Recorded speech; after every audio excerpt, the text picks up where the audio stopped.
Welcome back to the Bible Reading Project, hoping to inspire you to read the Bible every single day with zero excuse. I've been reading the Bible since 1989, every day. Haven't missed a day. Oh, how I wish it was so easy like it is today. When I started, had to use the old hardback Bible, the good old days where I had to have a Bible at the bedroom, all around the house, in my car, at work. I kept them everywhere because I never wanted to have an excuse that I did not have one. Today, every version you can imagine is on a phone and we can keep it in our pocket. How simple it is to read it. So why wouldn't a believer, a follower of Jesus, read the Bible? Maybe we get lazy. Maybe it doesn't matter.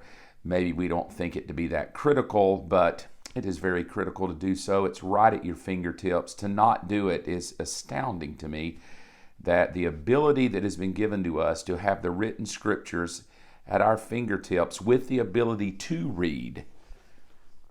Amazing. Life-changing too, of what all can open up. Had great conversations with several fellas this morning. Both inspired me that just to keep on keeping on, doing what I do for Jesus, and that's what I hope you to do. Today, I hope this challenges you and inspires you. It has always been something that has intrigued me. I was talking to a friend this morning and I said, you know what I think happened in the late 1990s, early 2000s. We went from really great doctrinal teaching of the Bible to more music. Churches became more interested in, let's have a great worship set, which is fine. I love great music. Who likes to hear somebody sing off pitch? Not me.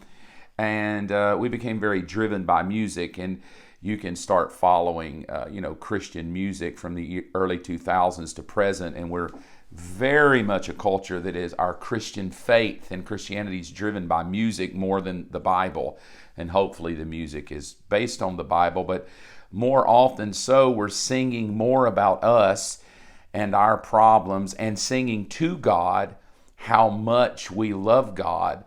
That there's not a lot of songs out today that I find that are just singing about God, like about Him, not to Him, thank you, Lord, not reminding Him He's a good, good Father, but literally singing doctrine, singing about who He is and declaring who He is, and not what He can do for me, but just the nature. I think that doesn't sound too crazy, but the very first song in the Bible is the Song of Moses. It's weird. I'm going to tell you how weird it is. The first song of the Bible shows up in Exodus 15. We're going to read it shortly. And then Revelation 15. So sandwiched in between the entire Bible, Exodus 15, and do not think it's by chance, it's Revelation 15. Both of them sing the same song. So it must be a pretty powerful song to be the bookend of the Bible. The first song ever sung was the Song of Moses, Exodus 15, Revelation 15. They're still in heaven singing the Song of Moses. Let's jump into it. It's powerful. I want to tell you what I think needs to happen for our culture and generation today if we really want to see some good stuff. Exodus 15. And then Moses and the people of Israel started singing this song. Now here's the precursor to the song. The song is taking place after some 3 million plus people come across a river, and all of Pharaoh's armies are following because they've come out of slavery, and all of them are going to die. So all of Pharaoh's army is going to die. Their horses are going to die. The fighting men, everybody that's been pursuing this motley crew of Israelites are going to die in a river and be overwhelmed by the river, but the Israelites are going to go across on dry ground. If you're a Christian, you know the story, but this is the end of the story. After everybody's across, dead bodies of thousands of soldiers are floating everywhere on the water, washed downstream. There's chariot parts, there's armor, there's horses swimming, everybody's trying to make it out. Great victory. What do? Throw a keg party? No. What do? Invite all your friends over for a barbecue? Nope. You want to know what they did? They started singing a song. Listen to it. I think it's about 18 verses long. But it'll tell you how the very first worship tune went that was ever penned in the Bible. Here it is. I will sing to the Lord, for he has triumphed gloriously. He has hurled both the horse and the rider into the sea. The Lord is my strength. He's my song. He's given me victory. This is my God, and I will praise him. My Father's God, and I will exalt him. The Lord is a warrior. Yahweh is his name. Pharaoh's chariots and armies he has hurled into the sea. The finest of Pharaoh's officers are drowned in the Red Sea. The deep waters gushed over them, and they sank to the bottom like a stone.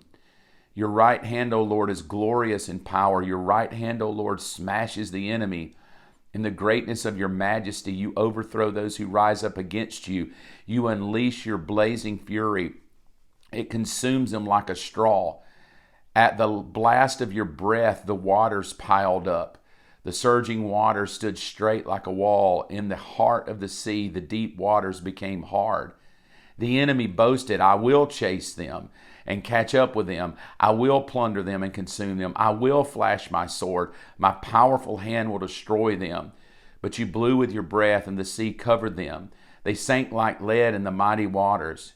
Who is like you among the gods, O Lord, glorious in holiness, awesome in splendor, performing great wonders? You raised your right hand, and the earth swallowed our enemies. With your unfailing love, you led the people you have redeemed. In your might, you guide them to your sacred home. The peoples hear and tremble. Anguish grips those who live in Philistia. The leaders of Edom are terrified. The nobles of Moab tremble. All who live in Canaan melt away. Terror and dread fall upon them. The power of your arm makes them lifeless as stone. Until your people pass by, O Lord, until the people you purchased pass by.